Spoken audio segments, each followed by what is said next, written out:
I think we need to have an awkward conversation. No, I haven't got the wrong shoes on, have I? This isn't a fashion issue. This is something else. Oh, this okay, is bigger, much bigger. Thank goodness for that. There's lots of talk. We obviously talk to lots of people about selling their dental practices. Yes. And there seems to be a recurring theme where people seem to think that selling their dental practice privately is a good idea because they get a better result. What's your view on that? Is that right? Is that a myth? Well, it's easier because obviously someone comes, they say I want to buy your practice, and basically sell it. Really easy. Oh, so that sounds like it's the way to go then. It's easy-ish. We're back to ish. So we're back to ish. We're back to ish. So if you try to sell it privately, I suppose what would you do? People say it's really easy. I'll just talk to my friend. Well, that's not good, is it? Just talk to my friend about selling my practice to my friend. I assume we're talking a lack of experience. And Yeah. I'm not dissing friends, and your friend may have sold a practice, but they may have had the experience of selling one or possibly two practices as opposed to what could be hundreds or thousands. Yeah. And it's not like selling a house, is it? No. It's a little bit different, It's not like, well, I've got 4 bedrooms, I've got a really big garden, my kitchen's lovely. It's very different selling a practice privately, and I think the problem with people who think it's like selling a house. And I also imagine that there's a bit of a misconception that selling a practice privately, in essence, means I need to find a buyer. But it's so much more than finding a buyer, isn't it?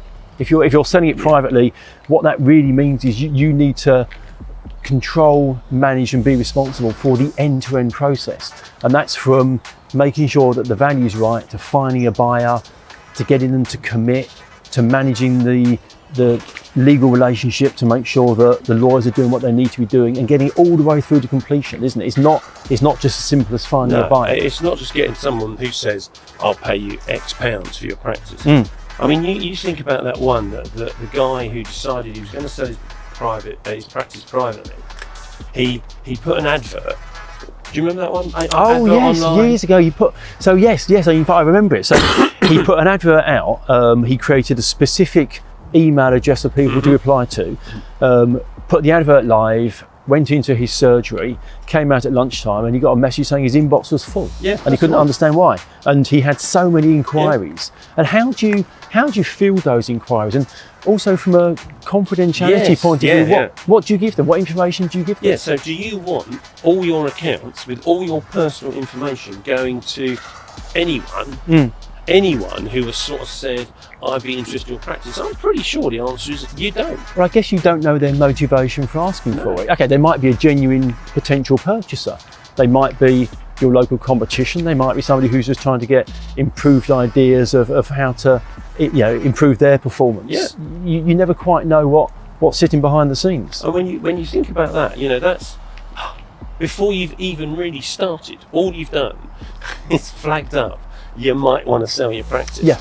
And you've already got time and issues of confidentiality and what information to give and how much time have I got, because remember that those guys are still dental practice owners. So they've still got stuff to be doing. So from day one, trying to do it privately, I think you're automatically on the back foot, because you're trying to do something which is probably the first time you've done it. And it's probably the only time you've done it. Is it good to learn? Is it that sensible to learn on what might be your prized or one of your most valuable assets? And I guess as well, and we know this from different conversations we've had, dentists are outstanding technicians and clinicians because that's what they're trained in. If you're not a trained commercial negotiator and you know how to put that deal together, there's a risk that you're not actually going to get the best price for your practice that you really should get and deserve. True. It's a bit like if you were learning to drive, unless you got loads of money and are really stupid, it's highly unlikely you would buy a Lamborghini for the first car to learn to drive. No, because it could go wrong. It could go wrong. So I don't quite understand why they think that to sell it privately is a good idea.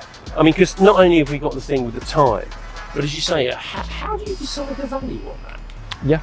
To someone when you're selling your house, if someone knocked on your door and said, I really like your house, I want to pay, I don't know, £1 million, would you just go, well, yeah, it's a great idea, thanks very much?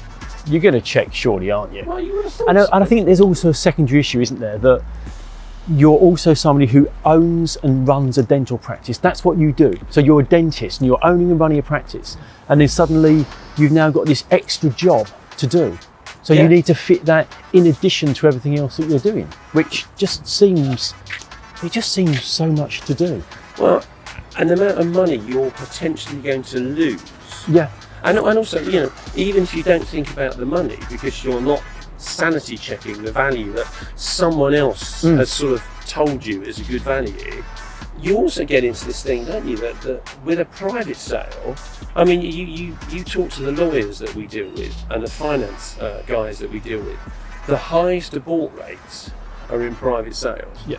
Because they sort of fall out. Well, no one's overall responsibility is to get that deal through to completion. No. So it sounds like you can sell privately, but what you think you're saving, it could be costing you.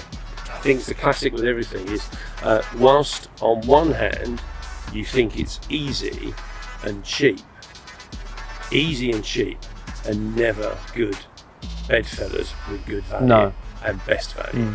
So I think really, if you're selling privately, you should at least get a valuation to find out how much it's worth. That's interesting, isn't it? Yeah, it's just weird. Nice day though. It's not bad. Seeing the Beautiful. Oh yeah, lovely.